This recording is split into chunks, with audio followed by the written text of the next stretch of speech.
বাংলাদেশ ইসলামী ছাত্র শিবিরের ঢাবি শাখার সেক্রেটারি মহিউদ্দিন খান স্নাতকোত্তরে প্রথম হয়েছেন। তার অর্জিত সিজিপিএ ৩.৯৭। মঙ্গলবার সামাজিক যোগাযোগ মাধ্যমে ফেসবুকে দেওয়া এক স্ট্যাটাসে তিনি তার ফলাফলের বিষয়টি প্রকাশ করেছেন। খোঁজ নিয়ে জানা যায়, মহিউদ্দিন খান ঢাবি ব্লক প্রশাসন বিভাগের 18-19 সেশনের ছাত্র। অনার্সে তার সিজিপিএ 3.93 ছিল। এককভাবে তিনি প্রথম শ্রেণীতে প্রথম। তার মাস্টার্সের প্রথম সেমিস্টারের সিজিপিএ 4 এর মধ্যে 4 পেয়েও প্রথম হন তিনি। বর্তমানে তার মাস্টার্সের ফলাফল প্রকাশিত হয়েছে।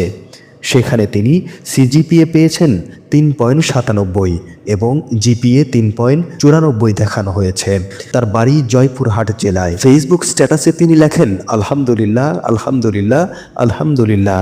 মাস্টার্সের শুরুটা সহজ হলেও মাঝামাঝি সময়ে এসে জুলাই আন্দোলনের নিশ্চয়তা অনিশ্চয়তার দোলাচলে মাস্টার্সের জার্নিটাও অনেকটা অনিশ্চিত হয়ে উঠেছিল বলা চলে।